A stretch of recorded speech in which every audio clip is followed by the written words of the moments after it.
स्वागत है दोस्तों आप सभी का आपके अपने YouTube चैनल सीजी ज्ञान पर। दोस्तों आज की इस वीडियो में हम Chhattisgarh pre BEd pre DEd के लिए तथा Pandit Sundarlal Sharma pre BEd pre DEd के लिए हिंदी का महत्वपूर्ण टॉपिक देखेंगे, संज्ञा तथा लिंग, जो कि महत्वपूर्ण प्रश्न बनता है इस टॉपिक से। तो जरूर वीडियो के अंत तक बने रहिएगा। चलिए स्टार्ट करते हैं। तो देखिए, सबसे पहले हम स्टार्ट करते हैं शब्द और पद। आखिर शब्द क्या है और पद क्या है, क्योंकि प्रश्न में आता है दोस्तों।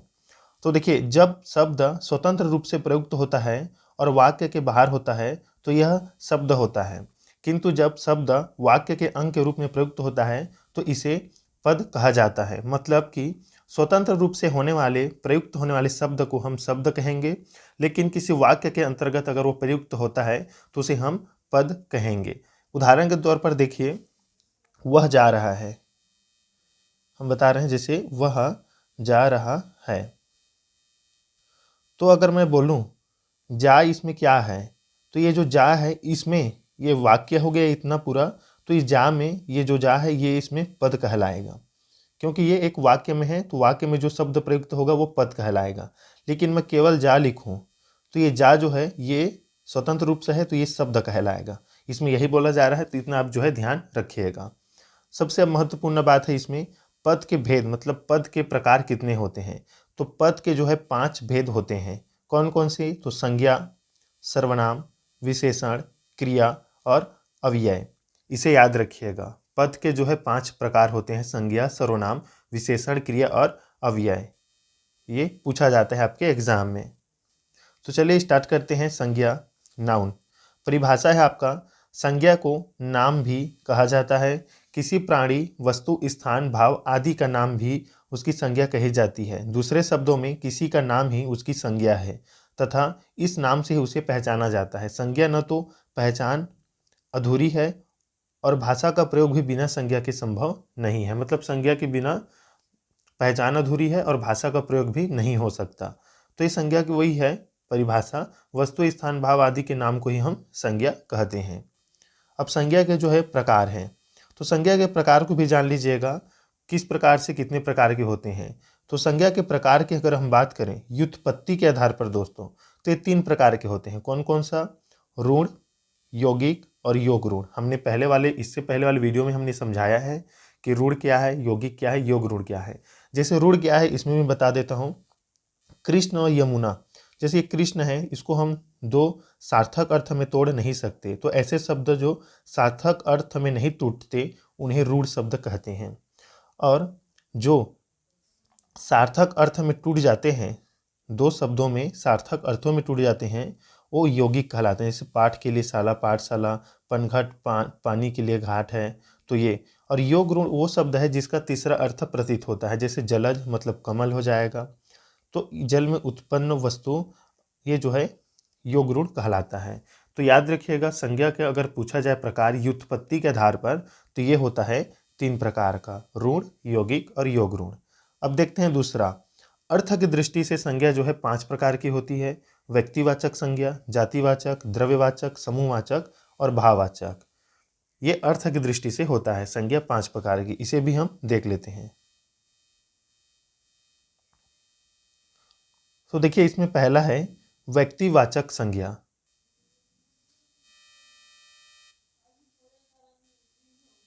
पहला है व्यक्तिवाचक संज्ञा, जो किसी व्यक्ति, स्थान या वस्तु का बोध कराती है उसे हम व्यक्तिवाचक संज्ञा कहते हैं। अब इसमें देखिए, राम, गंगा, पटना आदि, ये व्यक्तिवाचक है। मतलब किसी व्यक्ति का जो है या स्थान या वस्तु का सीधा बोध कराती है। हम राम बोल दिए तो सीधा पता चल गया राम की बात हो रहा है। गंगा, पटना, मतलब सीधा इसमें नाम जो है बोला जाता है। ये है व्यक्तिवाचक संज्ञा दोस्तों। जातिवाचक संज्ञा की बात करूं मैं, तो जो संज्ञा किसी जाति का बोध कराती है वे जातिवाचक संज्ञा कहे जाते हैं। एग्जाम्पल के तौर पर देखिए, नदी, पर्वत, लड़की आदि। अब देखिए, यहाँ पर हम नदी बोल दिए, लेकिन हमने ये नहीं बोला है कि गंगा नदी, यमुना नदी। अगर हम बोलें पर्टिकुलर गंगा नदी, यमुना नदी, तो वो व्यक्तिवाचक हो जाएगा। लेकिन हम केवल नदी बोलेंगे तो सभी नदी इसमें आ गया, मतलब ये उसका जाति हो गया। पर्वत मतलब सभी पर्वत, तो वो जाति हो गया। लड़की मतलब सभी लड़कियां, तो ये जाति हो गया। तो इस प्रकार से ये जातिवाचक जो है वाचक है संज्ञा। यहाँ पर दिया गया है, जैसे नदी जातिवाचक संज्ञा है क्योंकि यह सभी नदियों का बोध कराती है, किंतु गंगा एक विशेष नदी का नाम है, इसलिए यह गंगा जो है व्यक्तिवाचक संज्ञा है। द्रव्य मतलब पदार्थवाचक संज्ञा। अब पदार्थ या द्रव्यवाचक संज्ञा क्या है? जिस संज्ञा शब्द से उस सामग्री या पदार्थ का बोध होता है जिससे कोई वस्तु बनी है, जैसे ठोस पदार्थ सोना, चांदी, तांबा, लोहा, ऊन आदि। अब यहाँ पर याद रखिएगा पदार्थ में जैसे ऊन भी आएगा। द्रव वाले पदार्थ के देखें तो तेल, घी, पानी, दही आदि जो है। गैसीय पदार्थ में देखें धुआं, ऑक्सीजन। तो ये द्रव्यवाचक या पदार्थवाचक जो है संज्ञा है। समूहवाचक संज्ञा। समूहवाचक संज्ञा जो समूह का बोध कराए, इसमें केवल एक व्यक्ति ना होकर उसमें बहुत सारे जो हैं व्यक्ति होंगे या बहुत सारे वस्तु होंगे, तो इसका जो है बोध कराए। जैसे वर्ग, टीम, सभा, समिति, आयोग, परिवार, पुलिस, सेना, अधिकारी, कर्मचारी, ताश। अब ताश में केवल एक ताश नहीं होता, उसमें गड्डियाँ होती है, टी सेट, ऑर्केस्ट्रा आदि। तो ये क्या है? समूह का बोध कराती है। अब हम सेना बोल देंगे तो उसमें सभी सेना शामिल हो जाएगा, बहुत सारे हैं उसमें। अधिकारी बोलने के तो बहुत सारे अधिकारी हैं, कर्मचारी बहुत सारे कर्मचारी। तो इस समूहवाचक संज्ञा का दोस्तों बोध कराती है। तो यही जो है एग्जाम में पूछा जाता है, आपको दे दिया जाएगा गंगा, अब पूछा जाएगा कौन सी संज्ञा है। तो आपको याद रखिए गंगा जैसे व्यक्तिवाचक है। अगर बोल दिया जाए नदी तो वो जो है जातिवाचक में आ जाएगा। अगर बोल दिया जाए पानी तो आ जाएगा पदार्थवाचक। अगर बोल दिया जाए कोई भी समूह से बोल दिया जाए पेड़ों का झुंड तो समूह में गिना जाएगा वो। तो इस प्रकार से होगा। भाववाचक, अंतिम है भाववाचक संज्ञा। किसी भाव, गुण, दशा आदि का ज्ञान कराने वाले शब्द भाववाचक संज्ञा होते हैं। जैसे क्रोध, क्रोधी व्यक्ति, उसका वो भाववाचक में आ जाएगा। मिठास, मीठापन है। यौवन, कालिमा आदि, ये जो भाव प्रतीत करते हैं ये भाववाचक संज्ञा है। भाववाचक संज्ञाओं का निर्माण जातिवाचक संज्ञा सर्वनाम, विशेषण, क्रिया तथा अवयव में आव, त्व, पन, अन, इमा, ई, ता, हट आदि प्रत्यय जोड़कर किया जाता है। इसे देख लेते हैं थोड़ा सा भाववाचक संज्ञा के, इसमें क्या रहेगा। देखिए जातिवाचक से भाववाचक कैसे बनता है ये। जैसे हम पुरुष बोलेंगे तो ये जातिवाचक है, लेकिन जब हम बोल देंगे पुरुषत्व तो ये भाववाचक बन जाएगा। नारी का नारीत्व, गुरु का गुरुत्व। वही सर्वनाम से अगर बात करें तो ये अपना का अपनत्व हो जाएगा। मम का ममत्व, नीच का निजत्व। तो इसे आपको याद करना है, यही पूछा जाता है एग्जाम में अधिकतर। इसका स्क्रीनशॉट ले लीजिएगा। विशेषण से भाववाचक संज्ञा कैसे बनाएंगे? तो देखिए सुंदर, तो ये सुंदरता हो जाएगा, सौंदर्य हो जाएगा। वीर का वीरता, वीरत्व। धीर का धीरता, धैर्य। क्रिया से अगर हम बनाएं तो घबराना का घबराहट, थकना का थकान हो जाएगा। क्रिया के इधर देखे भाववाचक बनाए उसे तो चढ़ना का चढ़ाई, भटकना का भटकाव। अगर हम अव्यय से बनाएं तो दूर का दूरी हो जाएगा, निकट का निकटता, नीचे का नीचाई और समीप का समीपता। तो इसी प्रकार से आपको बहुत सारे शब्द दिए जा सकते हैं जिसका आपको बोला जाएगा कि भाववाचक संज्ञा बनाएं। तो ये हो गया। व्युत्पत्ति के आधार पर 3 प्रकार हैं, याद रखिएगा। अर्थ के आधार पर 5 प्रकार की संज्ञा होती है। ये जो है आपके लिए इम्पॉर्टेंट है। संज्ञाओं के विशिष्ट जो है हम प्रयोग देख लेते हैं। जैसे कुछ कुछ ऐसे प्रयोग होते हैं जो आप मतलब एग्जाम में समझ में नहीं आते, लेकिन वो इसमें दिया गया है, आप पढ़िए।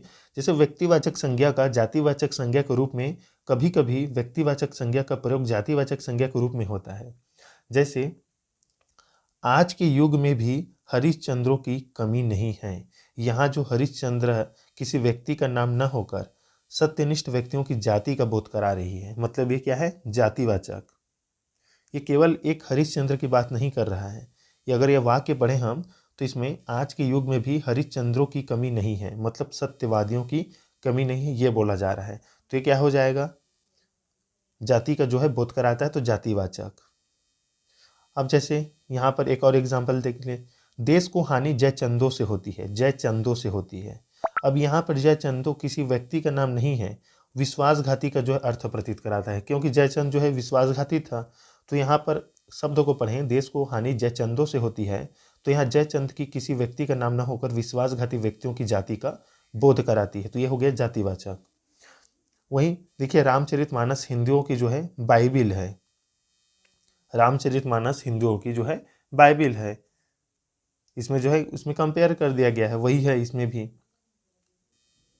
जाति का इसमें बोध करा रहा है। देखिए इसमें दूसरा, जातिवाचक संज्ञा का व्यक्तिवाचक संज्ञा के रूप में, कभी कभी जातिवाचक संज्ञा का प्रयोग व्यक्तिवाचक संज्ञा के रूप में हो जाता है। जैसे गोस्वामी जी ने रामचरितमानस की रचना की। यहाँ गोस्वामी किसी जाति का नाम नहीं है, याद रखिएगा। बहुत सारे होते हैं गोस्वामी, लेकिन यहाँ पर पर्टिकुलर किन्हें बोला जा रहा है? तुलसीदास जी को। गोस्वामी तुलसीदास जी को, तो ये व्यक्तिवाचक हो गया, जातिवाचक नहीं, ये व्यक्तिवाचक हो गया। गोस्वामी जी ने रामचरितमानस की रचना की, तो हम जानते हैं कि रामचरितमानस की रचना कौन किया है? तो तुलसीदास जी ने किया है। और तुलसीदास क्या थे? गोस्वामी तुलसीदास। तो गोस्वामी तुलसीदास जी के लिए बोला गया है, यहाँ पर केवल व्यक्तिगत होगा, मतलब व्यक्तिवाचक संज्ञा है ये। जैसे यहाँ पर एक और देख लेते हैं, शुक्ल जी ने हिंदी साहित्य का इतिहास लिखा है, तो यहाँ पर आचार्य रामचंद्र शुक्ल जी की बात किया जा रहा है, तो ये भी व्यक्तिवाचक हो गया। पंडित जी भारत के प्रथम प्रधानमंत्री थे, हमें पता है कौन थे? जवाहरलाल नेहरू थे, तो ये व्यक्तिवाचक हो गया। तो समझ में आया होगा या नहीं, आप बताइए जरूर कमेंट में। बहुत ही आसान है संज्ञा, केवल याद रखने वाली बात है इसमें कि व्युत्पत्ति के आधार पर कितना होता है, अर्थ के आधार पर पद के जो भेद हैं वो कितने होते हैं, साथ ही साथ इसके एग्जाम्पल को आपको याद करना पड़ेगा कि वो भाववाचक कैसे बनेगा। साथ ही साथ आपको याद होना चाहिए और समझ में आना चाहिए कि कौन सा जो है संज्ञा है, व्यक्तिवाचक है, जातिवाचक है, पदार्थ कि समूह। आपको सभी का ये जो है पता होना चाहिए। इसके जो है आपको थोड़ा सा उसे याद करना पड़ेगा, तो उतना हो जाएगा इसमें। चलिए अब दूसरा टॉपिक देखते हैं, लिंग, जो कि मोस्ट इम्पॉर्टेंट है। आपके वस्तुनिष्ठ जो प्रश्न है उसमें पूछा जाता है।